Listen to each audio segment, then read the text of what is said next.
I spent 7 days living like a billionaire, and it changed me. The idea was simple. Take a moderately successful bloke like me and plunge him into the deep end of the 1%. They called it an experiment. I called it a chance to see if money can buy happiness. The anticipation was enormous, like waiting for Christmas with fewer relatives and more helicopters. My normal life isn't exactly slumming it, but this was a different league, and I was about to step right into it. My flight? Private? Of course it was private. Driven directly onto the tarmac right up to a gleaming Gulfstream G650. Inside it was all cream leather and polished wood with seats bigger than my favorite armchair. A flight attendant seemed to exist solely to anticipate my every whim. The sheer silence of the cabin once airborne was remarkable, a hushed cocoon of privilege. The takeoff was so smooth I barely noticed it. 1 minute we were on the ground, the next we were serenely climbing above the clouds. I peered out of the window, watching the world shrink below. It's a funny feeling, looking down on everything. It gives you a sense of detachment.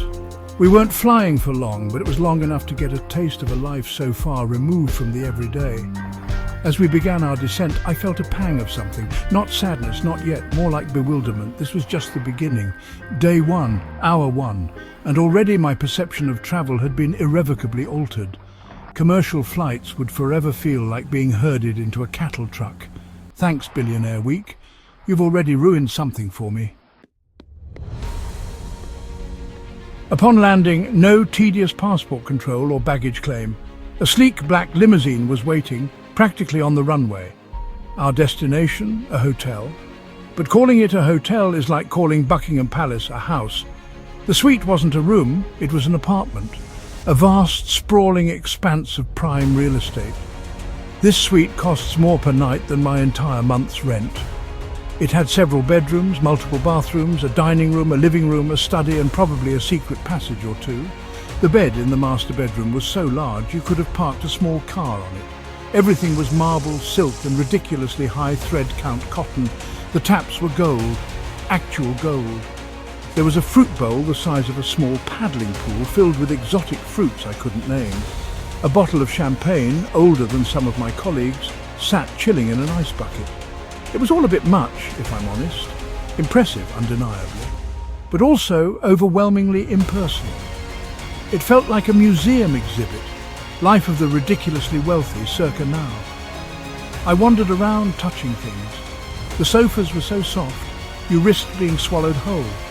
The television was the size of a small cinema screen. I found myself wondering who actually liked this. Do they appreciate it, or does it all just become normal after a while? A feeling of disconnection began to sprout. That evening, it was time for gourmet dining. We went to a restaurant with so many Michelin stars, it looked like a constellation. The menu didn't have prices. That's always a bad sign. The first course arrived, a single scallop on a giant plate, adorned with a microscopic herb and a single teardrop of luminous green sauce. This appetizer cost $350 for one scallop. It tasted expensive and small, very, very small. The main course was some sort of deconstructed something with foams, gels and essences. It was beautifully presented, a work of art on a plate, but I found myself craving a cheese and pickle sandwich. The portions were minuscule, designed for people who subsist on air and accolades. Each mouthful was an explosion of flavour, but satisfying, not in the way a bacon butty is satisfying. This was food as intellectual exercise, not sustenance. The sommelier recommended a bottle that cost more than my first car. It tasted like very good wine. Was it worth the price of a small family hatchback? Probably not to me. The whole experience was a masterclass in conspicuous consumption. It was fascinating, like watching a nature documentary about some exotic, baffling species. But by the end of it, despite the thousands of dollars spent, I was still peckish and a bit bewildered. The next day, it was time to explore the city. My ride? A Rolls-Royce Phantom, with a driver, of course. The car was immense, longer than some small countries probably, and black. So black it seemed to absorb the light around it. It glided rather than drove, silent, majestic, and utterly ostentatious. Getting into the back felt like entering a private club, one with very comfortable leather seats and its own climate zone. The driver, a chap named Arthur, was the epitome of discretion. He knew the city like the back of his hand. The power was intoxicating.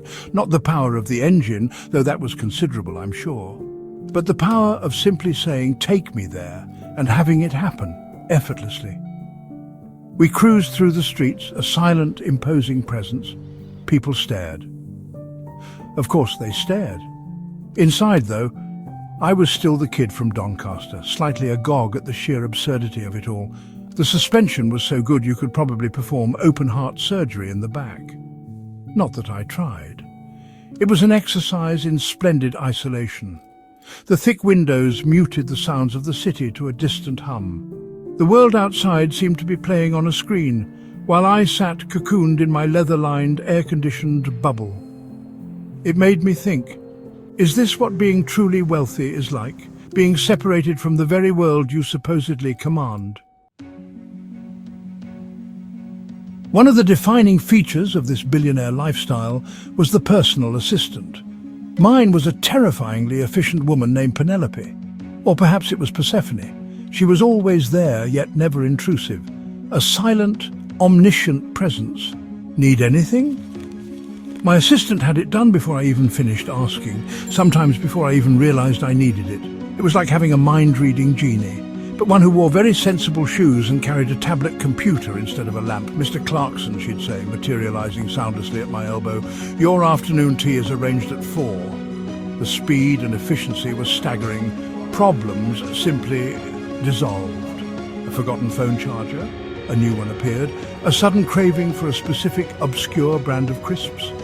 A bag materialized within the hour. The scary part was how quickly I got used to it. Within a day, I found myself simply assuming things would happen. I stopped thinking about the mechanics of life. Dry cleaning, done. Theatre tickets for a sold-out show, secured. This level of service removes all friction from life. All the little annoyances, the mundane tasks that fill up our days, they just vanish. It's incredibly seductive. You start to feel like the world genuinely revolves around you. But there's a downside to this frictionless existence. You start to lose your edge. Your problem-solving skills atrophy. Why bother thinking for yourself when Penelope, or whatever her name was, could do it faster and better? It was a subtle erosion of independence. I began to feel a bit like a pampered pet. A very well cared for, indulged pet, but a pet nonetheless. The convenience was undeniable, a superpower I'd never known I craved. But it came at a cost measured not in money, but in a tiny piece of your own capability. Then came the shopping. Oh, the shopping. I'm not a massive shopper by nature. I buy things when I need them. But billionaire shopping is an entirely different sport. It's not about need.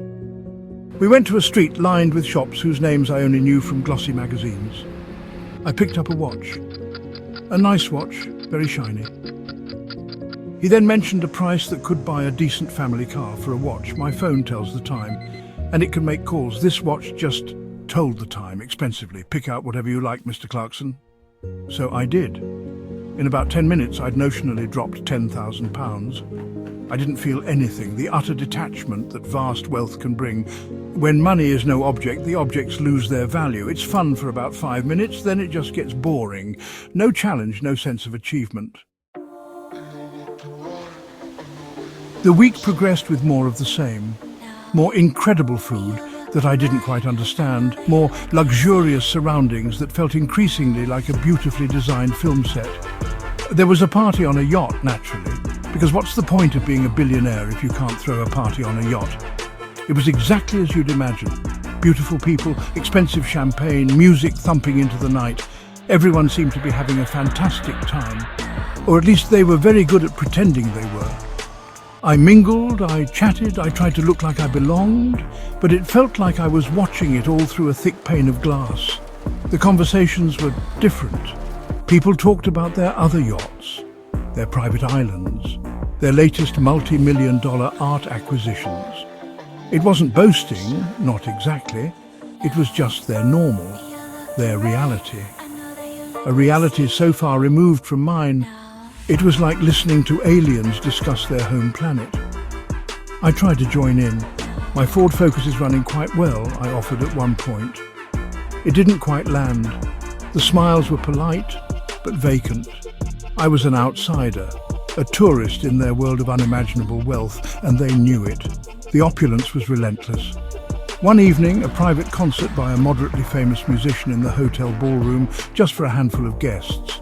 Another day, a helicopter ride to a secluded vineyard for a wine tasting where the vintages were older than I was. Each experience was on paper incredible, the kind of thing people dream about. And yet, with each passing day, the thrill was diminishing. The constant pursuit of the next extravagant sensation started to feel hollow. And then, just like that, it was over. 7 days, 168 hours of living a life so far removed from my own, it felt like a fever dream. The private jet whisked me back to my sensible, slightly muddy Land Rover. Getting back into it felt grounding.